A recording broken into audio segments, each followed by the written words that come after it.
anybody's curious, if you like pina coladas and getting caught in the rain, his career actually took off years earlier with a song about cannibalism. He followed that working with Barbra Streisand during one of her most prolific periods, and then stepped into the spotlight again himself. Escape, the Pina Colada song, and Him brought great charting success. But then he took his musical story writing to the stage with shows such as The Mystery of Edwin Drood and Curtains. Add to that single-handedly writing 4 seasons of his AMC TV drama Remember When, and you have one creative force. Hello, I'm Ernie Manouse. Coming up on Interviews, our conversation with Drama Desk and Tony Award winner Rupert Holmes.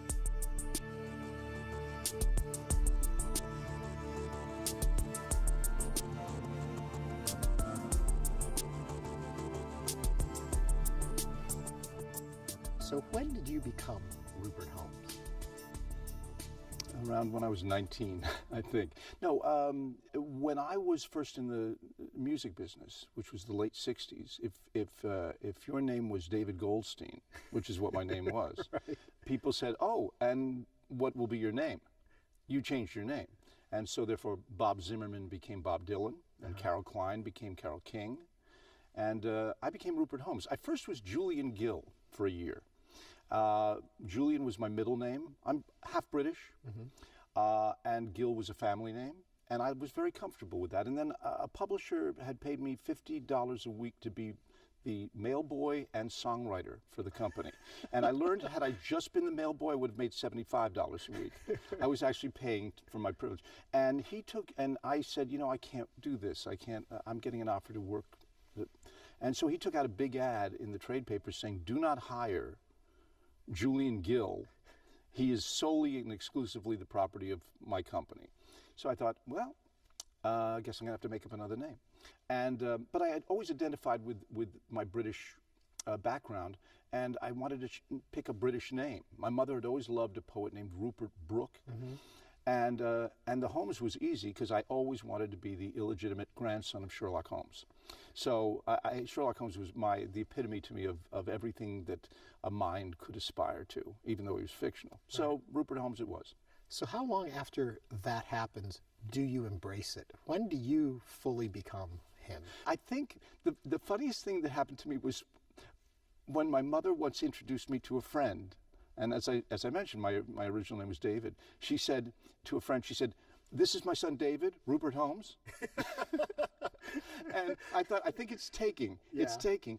When my family members would start to call me Rupert when other people were there, and pretty soon they forgot other people weren't there, and they would continue to call me Rupert. Yeah. And that's sort of when it took. Okay, take me back. Music always something important to you? Yeah, always. I grew up in a household where music was constant and eclectic. And so by the time I was 5, think of what a privileged character I was.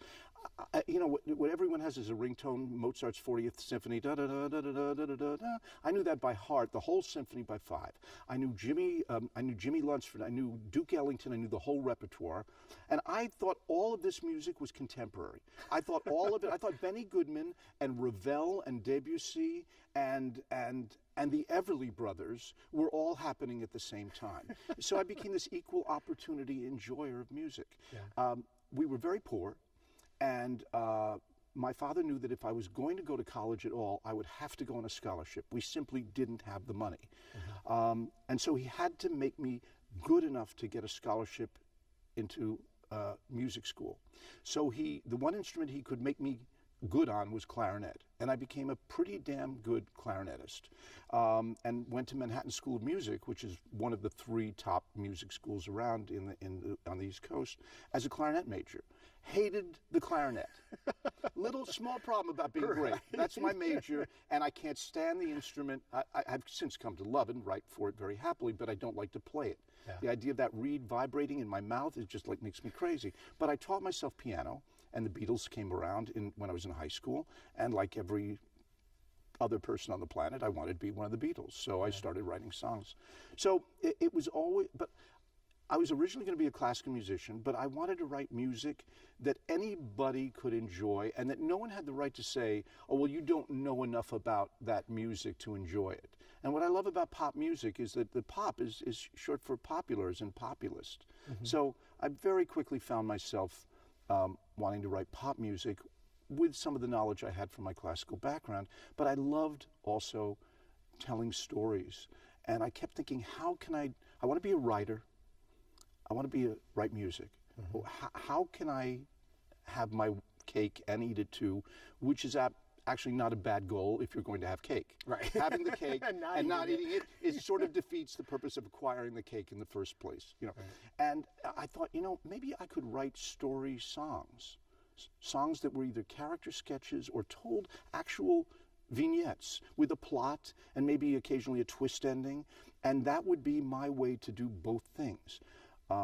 And suddenly I found myself being that kind of a songwriter in Tin Pan Alley. You talk about being a playwright, talk about being a novelist, you talk about the written word. Is that what helps you as a songwriter? Do you hear a rhythm in word structure that helps lead you into music? Because so much of what you do is the written word. Yeah, that's a wonderful question. No one's ever asked me that. And the answer, you're right on the money, is absolutely.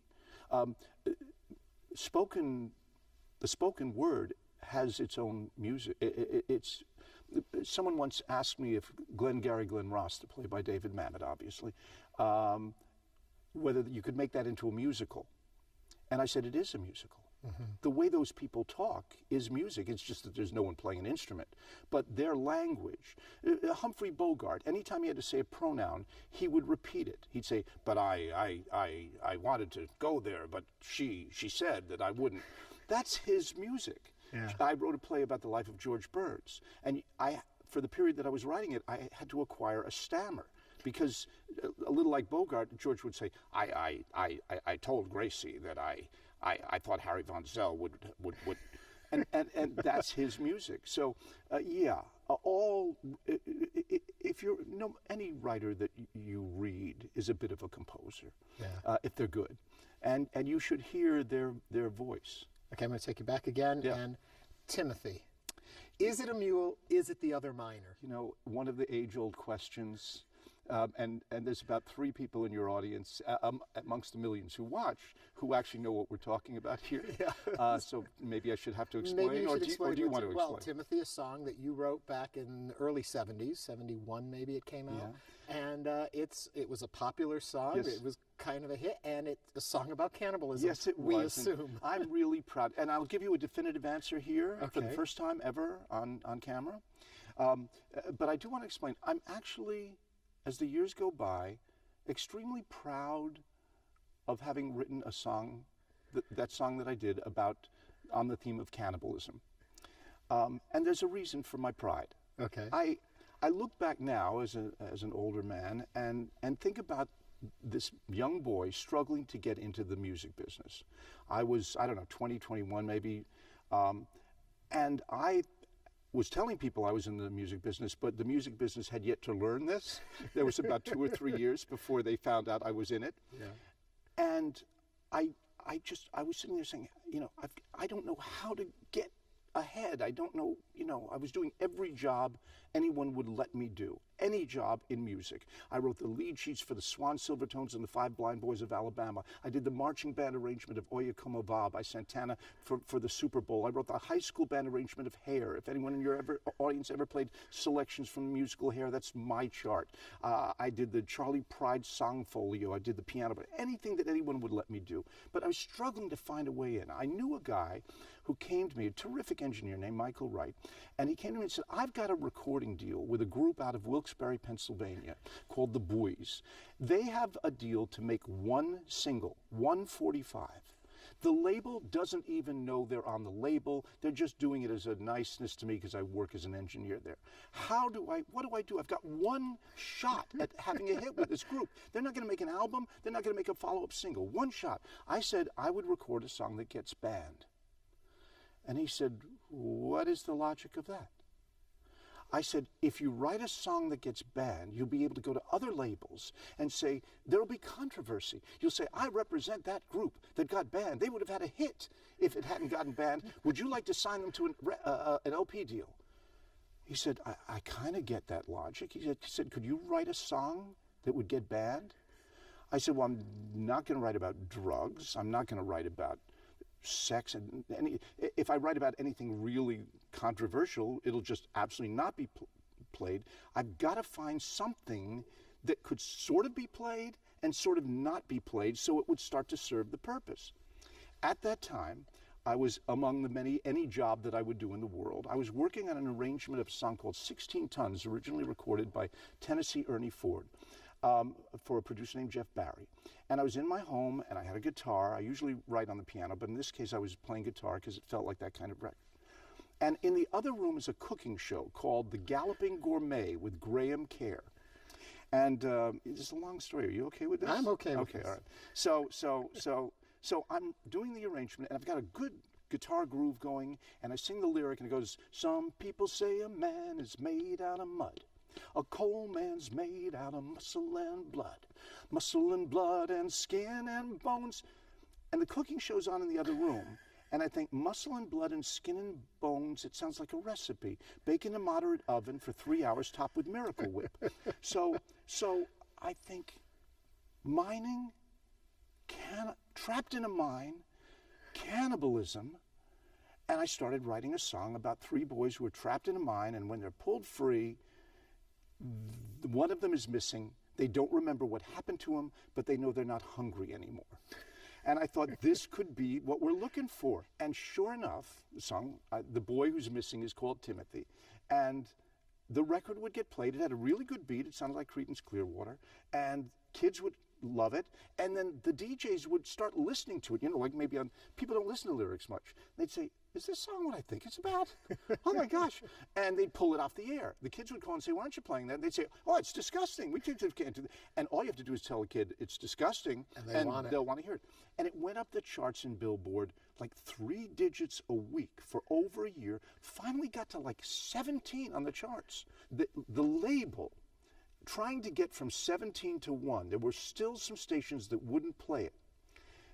They said, the problem is it's about cannibalism. They won't play it. So they invented that Timothy was the mule that these boys owned, and that they ate the mule, which of course is much better. Yeah. And so I'm here to tell you, no, it was Timothy. It was the boy. They ate the Timothy. Yeah.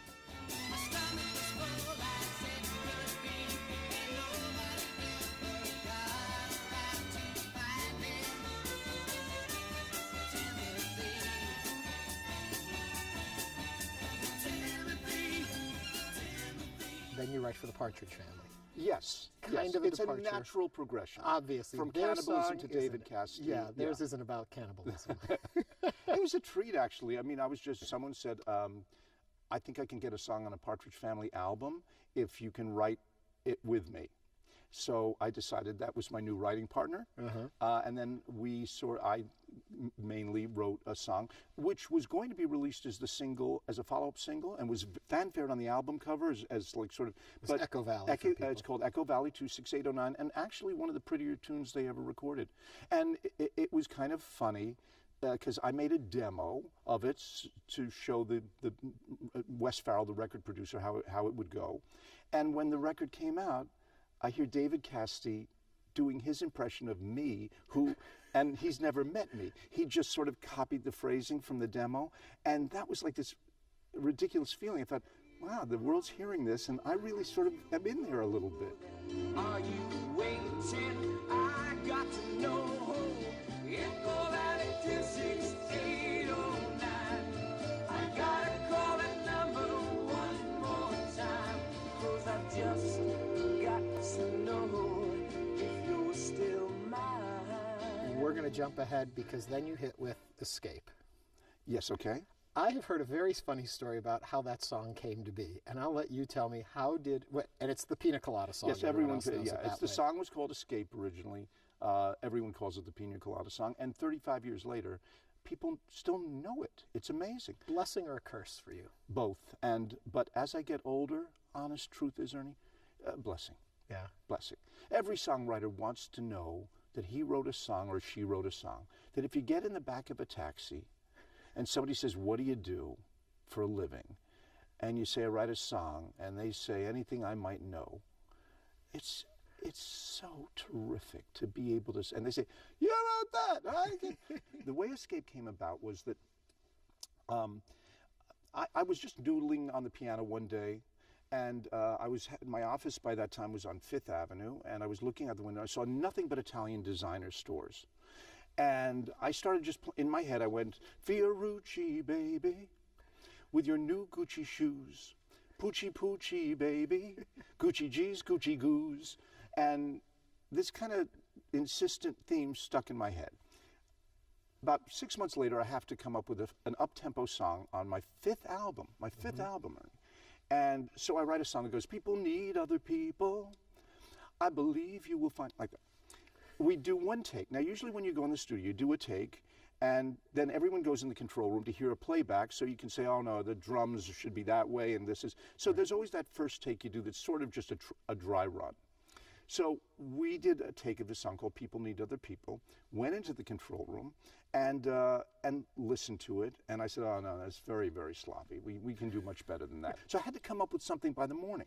I saw an ad in the Village Voice, a newspaper. Back of the Village Voice had all these personal ads, and everyone described themselves so glowingly in the ads. I thought, why are you having to place an ad if you're all these wonderful things? And so I thought, what would happen to me if I ever answered one of those ads? And I'd think, with my luck, it would turn out to be someone I already knew, like maybe the person I'm married to. And I'm thinking I'm bored, but she's bored enough with me to place the ad. So I write this lyric. And it goes, if you like Humphrey Bogart, I was talking about Humphrey Bogart just a moment ago, wasn't I? And getting caught in the rain. So now I'm on mic, and I know I'm going to sing the whole song all the way through, and I've never actually sung this lyric before. I've only written it the night before. And I'm standing there, I think, if you like Humphrey Bogart, I've done so many movie references with my songs with Streisand. I've got to come up with something better. This couple in the story, they want an escape, and I think about the fact that when you go on vacation, and you go on your first day on the beach, you never order a Budweiser. So I think, what are the escape drinks? Daiquiri, Mai Tai, Pina Colada. Never had a Pina Colada in my life.